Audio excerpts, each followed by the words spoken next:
So Loyalty, you got a couple inspirational things to say about how you work with your team and with your colleagues, fellow rappers. I just want you to walk through your process with lifting people up and helping people find what they're looking for. Well, first of all, the first thing is you got to figure out what I like to do with new artists or any artist that's trying to come out and become an artist is I like to figure out what it is that you want to do. So like, I think it's important to establish like, why are you doing this? Like, what makes you want to become a rapper? You know, do you want to get rich quick? Do you got a story to tell? Because I believe that the why will determine how long you last in this game. You know, figure out like, what's your purpose? Like, all right, so for example, like I know myself, you know, I come from an orphan home, right? So I didn't have a family growing up. So Loyalty's Nation is my family, right? So I wasn't born with a family, so I created one.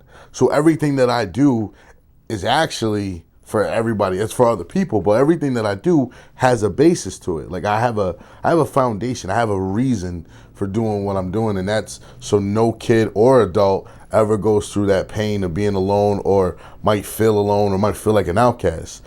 So Loyalty's Nation was created because I didn't have a family and I wanted one, so I created one. So there's my foundation, right? So now my music, the clothing line that we have, everything that I do goes towards a goal. And I think it's just important to establish a goal with any of the artists that comes out here. So I always ask them, like what's your mission? Like, what are you trying to say? And why are you trying to say this? Because to me, that's the most important thing. Is just figuring out, like, what's your point? Like, what's your point? Like, what are you trying to do? And a lot of them, they're still trying to figure that out, you know, because this is more than just rapping to a beat. It's more than just coming up with a hot 16. You know, you got to be an evangelist. You got to be a boss. You got to be a jack of all trades when you're doing this type of business. And you have to understand that it's a business. And a lot of people kind of get that. Like, they don't understand that, you know, you got to tie and suit it every now and then, campaign and politic. And you have to be able to do that, right? Because that's where a lot of the money is, believe it or not. So I think just establishing a plan, and just establishing goals, you know, figure out what you want to do and then figure out who can help you get there. It's pretty simple. Because a lot of these guys just go in there and they just think that I can make a hit record and bounce, and that's all well and good. But, you know, what's your next move? You know what I mean? I would rather personally, I would rather prepare my soldiers. I would rather them overdo it than underdo it. Like, I would rather them have 310 songs than just 5 quick songs. And sometimes, like, my method might be a little crazy. Like, you know, a lot of my guys, like one of my best friends, like, you know, he's an artist. He wants to be an entrepreneur as well, right? And I get up at like 6 in the morning after I just worked an overnight shift, right? Because the grind is real. I'm like, yo, bro, let's go, let's get up. We got to do it. And he's like, yeah, all right. I'm like, bro, we got to do it. We got to get it done. And I'm like, yo, and I'm pushing him. But in actuality, I'm actually doing it to better himself.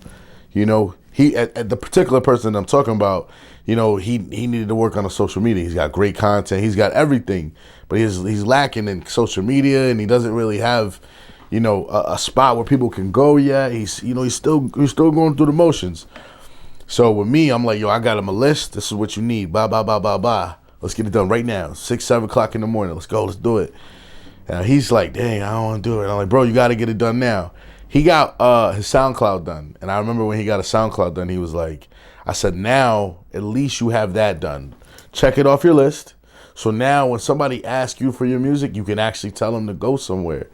Because the worst thing in this business, to me, is to look unorganized.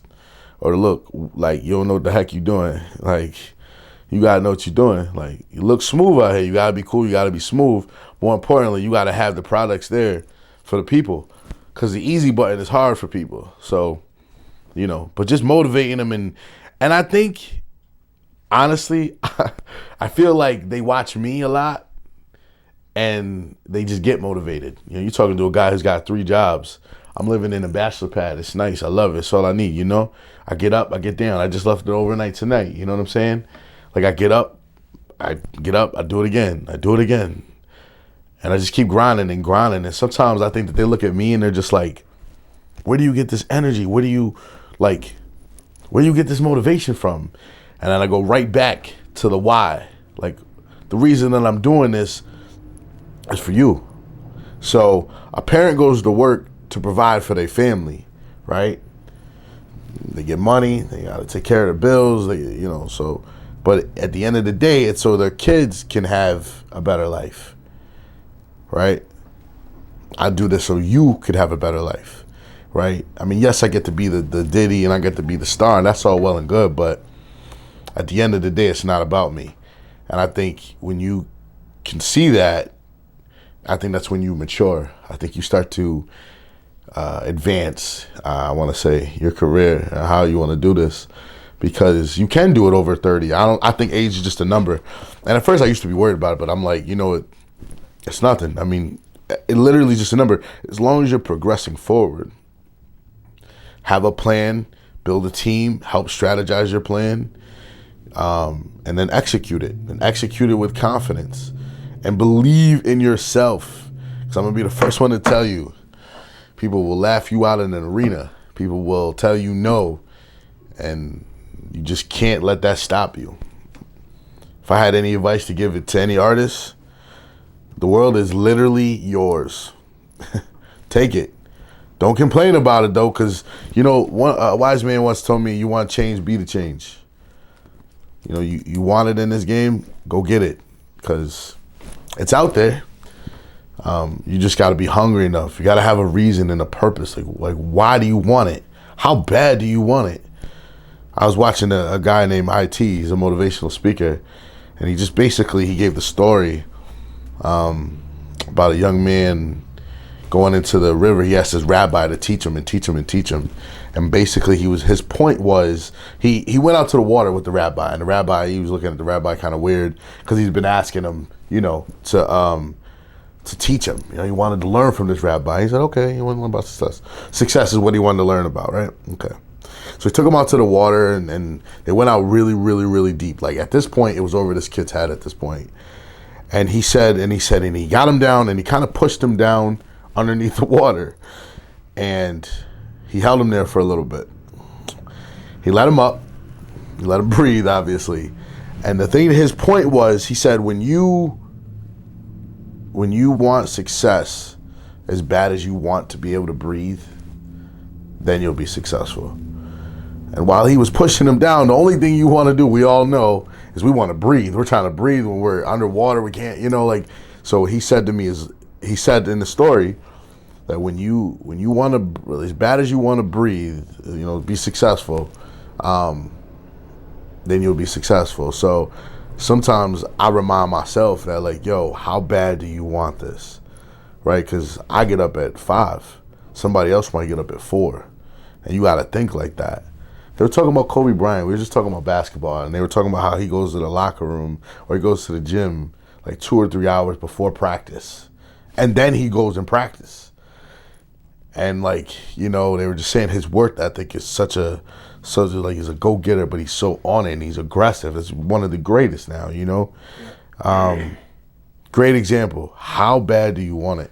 And why do you want it? So that's pretty much like how I motivate my soldiers is they might feel like they're going through hell, but I'm putting them through hell so they can enjoy heaven and they can be prepared, because while we out here in this world, my soldiers will not be sniped and not be prepared. Not only will they be ready for a snipe, they'll have the team ready, the plan will be ready, and we will definitely conquer and execute any strategy that we may provide.